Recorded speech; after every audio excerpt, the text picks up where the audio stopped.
What's up, BookTube? Back with another weekly update, and so far in May, I've finished one novella, and I don't know if you could say I finished one book or one novella, even though it's the first book of a series. It was still rather short, so it didn't take me very long, so I kind of feel like it should be in the novella stage, the way I look at it. But overall, I think this is what I'm going to start doing. I'm going to start getting my month started with reading books that are really short and 300 pages or less, something along those lines, just so I feel accomplished during the month, because I have a lot of books that I've just finished. Like I just finished the Bloodsworn trilogy. And then I'm now working on Empire of the Vampire, and I'm trying to finish that up. I'm starting new series. I'm starting the Jade Bone trilogy. I'm working on those things, and Farseer trilogy as well. And overall, I feel like a lot of those books are a lot bigger. So maybe I need to go for the win early before I go for the bigger accomplishment. But let's go ahead and let's get started on what books I'm currently still reading. Now, I am about a little less than 100 pages from finishing Empire of the Damned. And I guess if you want to know my initial thoughts, which if you're probably, here listening to me, you probably are at least wanting to know about the book. My book, or my opinion about 600 pages in, is it's not as good as the first one. I'm not trying to spoil anything, but I don't really enjoy characters being separated. I kind of had that problem a little bit in Dungeon Crawler Carl.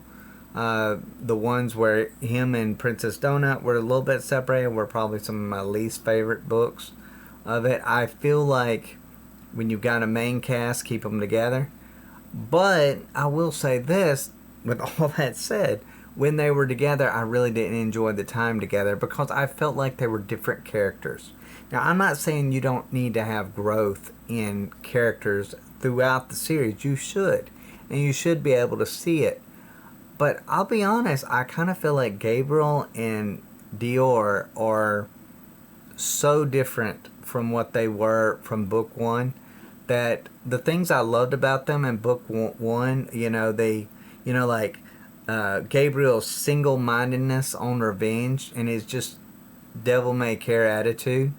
Loved that. Absolutely loved that. And now this second book, it's more of a fatherly tone, and it seems a little overprotective and just single-minded in this, and I'm just like, look, you lost your kid and you lost your wife, and you're going for this, this to kill these vampires, and that was your main goal in life. And now you're just like, that can be a side quest, and we're gonna go on these others. I've got to save the pretty cat lady that I'm into now. I've got to save Dior. I've got to do all of these things before I go and I do my main mission. That doesn't feel like Gabriel. Because the thing about Gabriel de Leon is a very, very selfish man. He's a very selfish man. And so they should have kept him that way, because I actually love that part of him. Unfortunately, what we get in this book, and I still have complained about it, and I complained about it last week as well, is I feel as though we get too many side quests going every which way. I feel like the characters don't feel like the same as what they did. I feel like the world is still really good, but I feel like it feels like a vampire's 50 Shades of Grey in a lot of different ways. This feels a lot to a certain extent. A lot of it feels like a lot you would find in romantasy. Like a really dark romantasy is the way it feels, and I don't know if I like that. My complaint, I have the problem with, there's sexualization and there's seductiveness, and I kind of feel like it should stay in the seductiveness range, but now it's just sexual everything. Everything is sexual. And I kind of tired of it. I'm not a person that likes to read sex scenes. That feels weird. Like, I'm just not into that. If you're into that, that's great. I'm just not really into reading that. It feels weird to read that. It really truly does, especially when you start off with characters that are young and then you grow them up.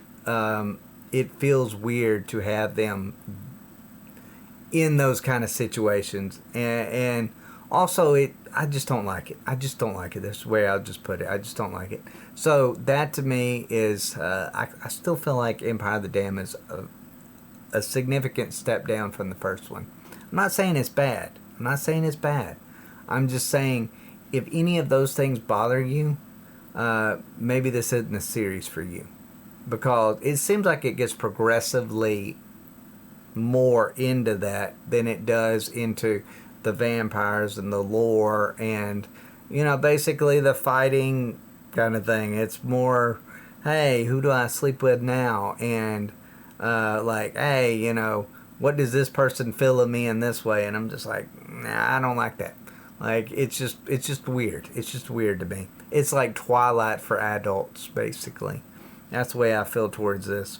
Alright, so the next book that I'm reading, and I'm literally almost done with this one as well. I will be done with this by the end of the month. And that's Jade City. Now, I think this is the series is called the Jade Bone Trilogy. But I've enjoyed my time with this book. I truly have. This is one that I kind of felt like maybe if there was going to be one series that was going to be incredibly overrated, I felt like this was probably going to be it. I truly did. I was not really overly excited about trying this series. But I was wrong. This has been a really fun time. I've really enjoyed the characters. I've enjoyed the gang wars and kind of the setups of it and just how things work in it. There's very, very little I really have to complain about this. I mean, I kind of feel like maybe we could have had a little bit more time with one specific character to care about when that specific character is no longer there. I feel like that could have been something. Sometimes I feel like maybe that they overexpand upon the history a little bit too much. More of this do not tell. Instead of telling something, just show it. Basically, show not tell. There we go. And I feel like that could have been done maybe a little bit in there too.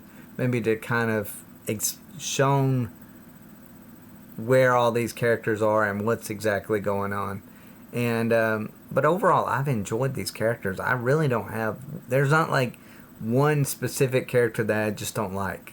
I've enjoyed all of them. I've enjoyed the family dynamics to it. I like the magic aspect of it.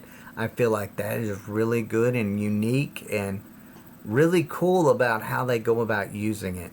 Like, it's not like one of those things where it's like Super Saiyan or anything like that. This is like they use it only when they absolutely have to.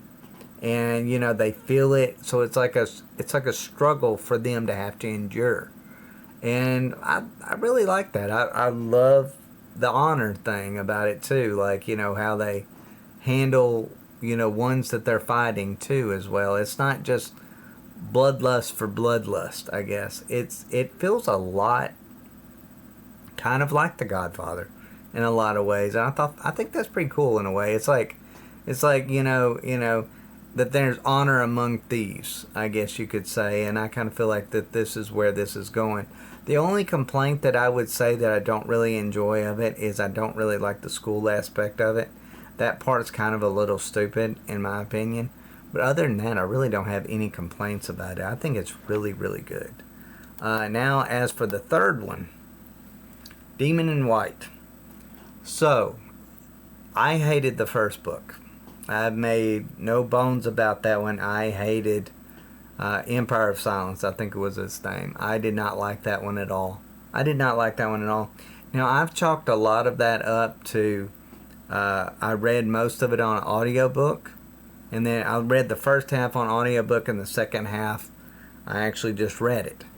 I will say this, the audiobook was awful, and that did ruin a lot of my reading experience. I did enjoy Empire of Silence after the fact, like after I started actually just reading it. Now, as far as what I still think of that book, I still think that's one of the worst books I've ever read. It really was kind of not a very good book. Now, as far as Howling Dark is concerned, loved most of it. Truly did. I loved the new enemy that they brought in, how they brought it out. Loved how that was handled. Still not really a big C. Elson fan. I kind of get bored when they're on screen. But Demon in White, though, has one at the very early part of this book with the C. Elson, a battle thing with the battle with the C. Elsons that I actually really kind of enjoyed. Truly did enjoy it. I kind of feel like to a certain extent we're getting a more aged Hadrian. And, well, I mean, there's no doubt we are getting a more aged Hadrian. And I like that aspect of him. Like, he feels so different now than what he did in book one.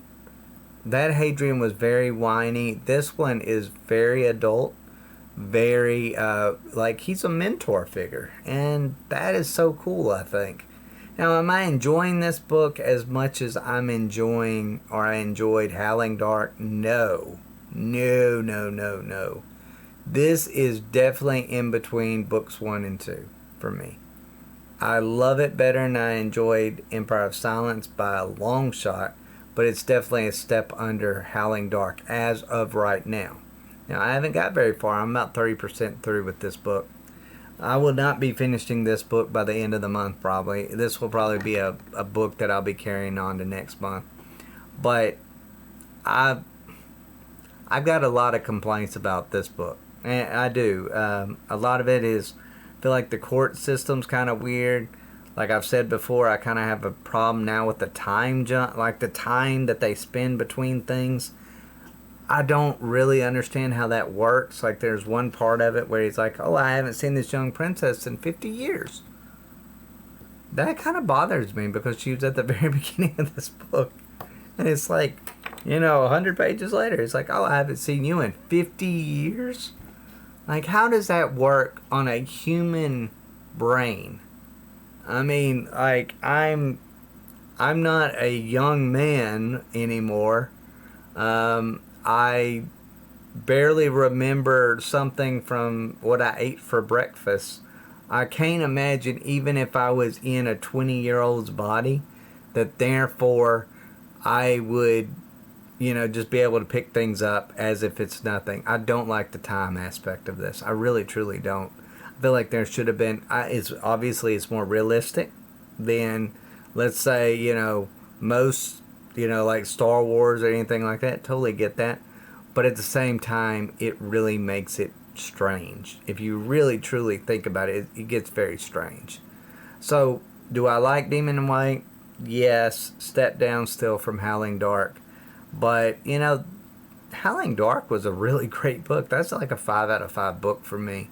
I really, truly enjoyed that book. There was only a little bit in the middle part of that book that I really, truly didn't enjoy. But that ending was so great at the very end that I feel like Christopher Ruocchio, I feel like he's very good at ending his books.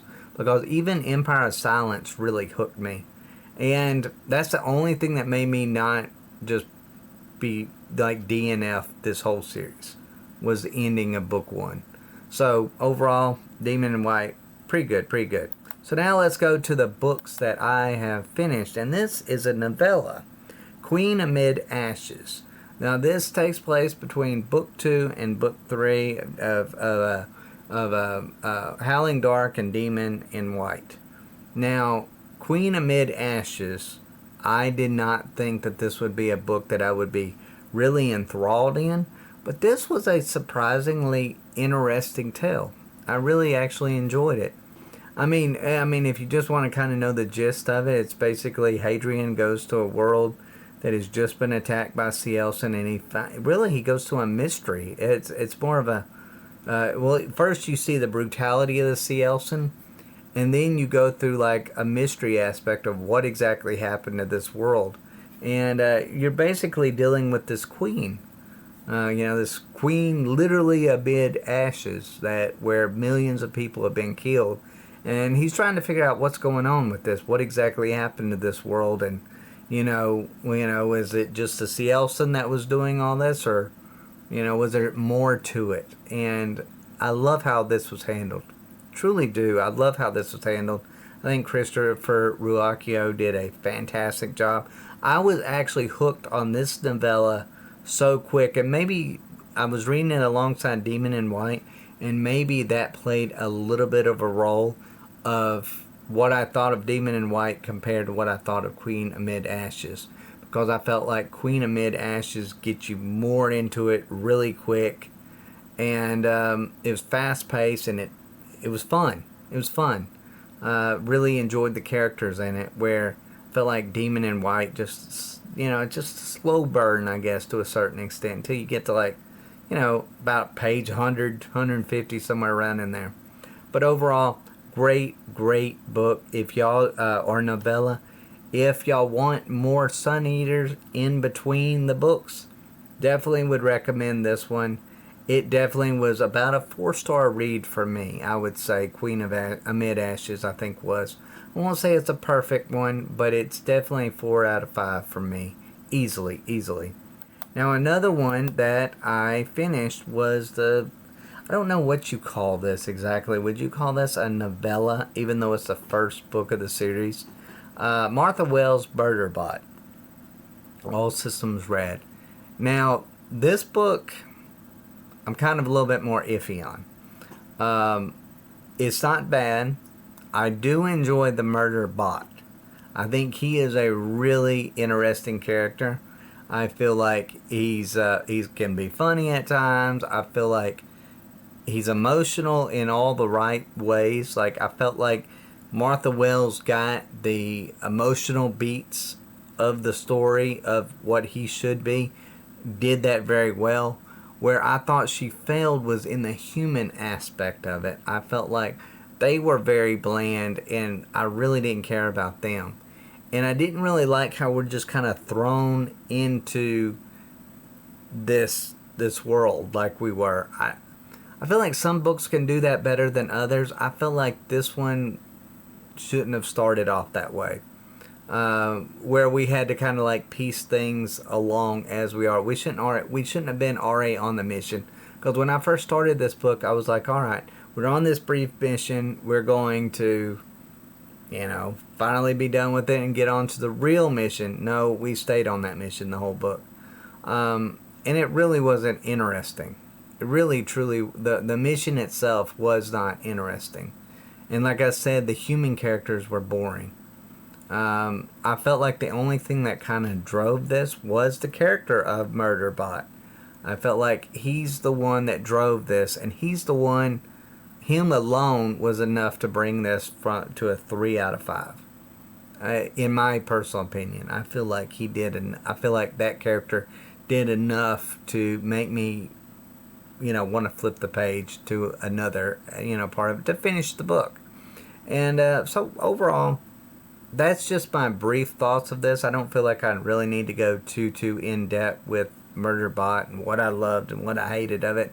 I don't know. I might have a video of a longer review of it.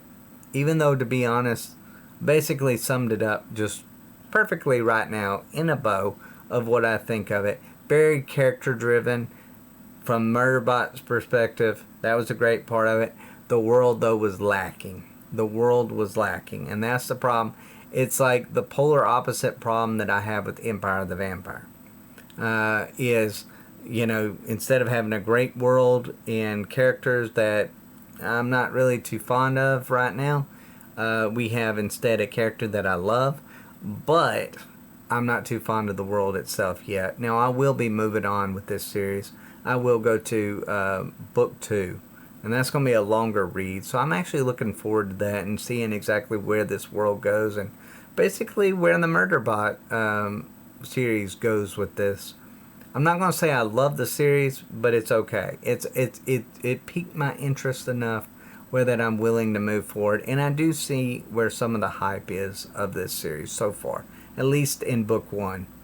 Now, another one that I am just starting, and when I say just starting, I am literally 50 pages in, and that is Robin Hobb's Assassin's Apprentice. Now, for my initial feel of this book, I'm a bit disappointed. I am a bit disappointed.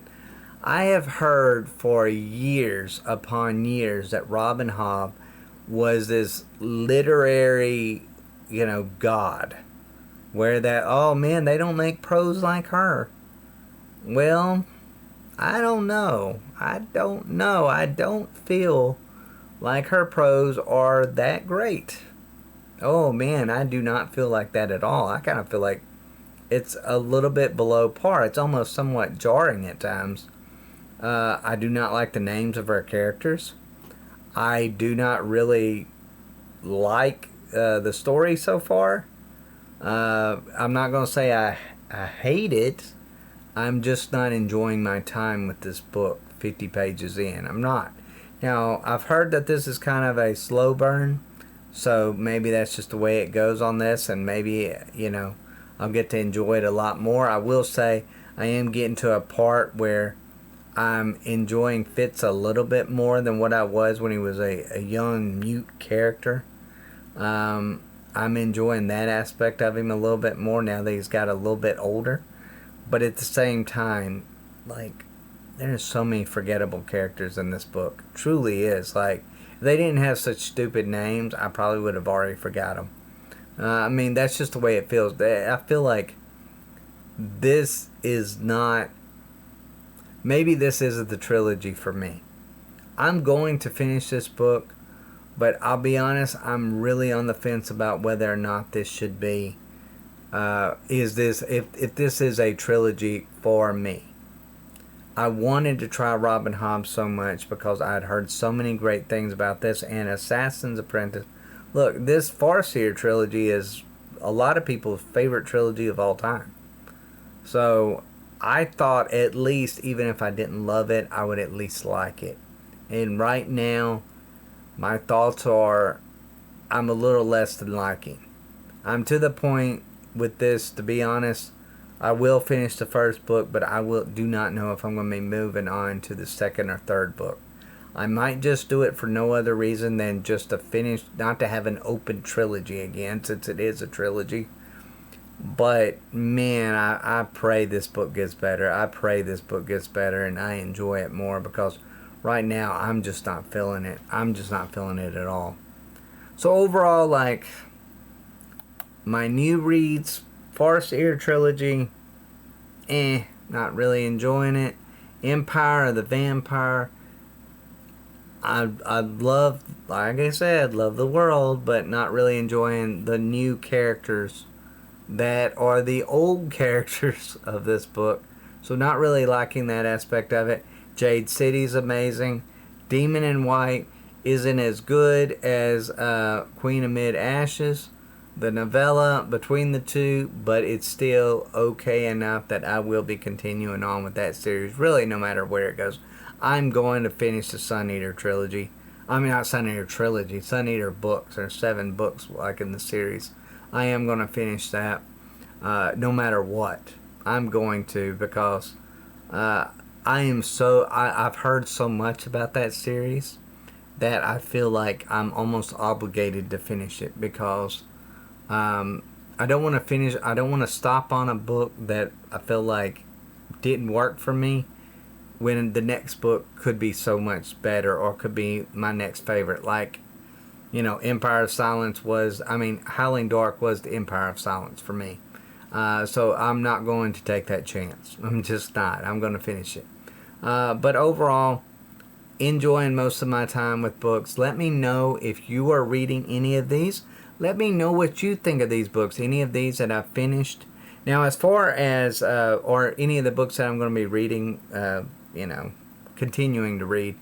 But I do want to say that I will be given a review for the Bloodsworn trilogy. I don't know Between Two Fires, I'll probably be giving a review for that as well. I finished that book. But we'll just have to see where this goes. Overall, not a bad month. Not a bad month. But anyways, guys, let me know what y'all think in the comments down below. As always, guys, take care.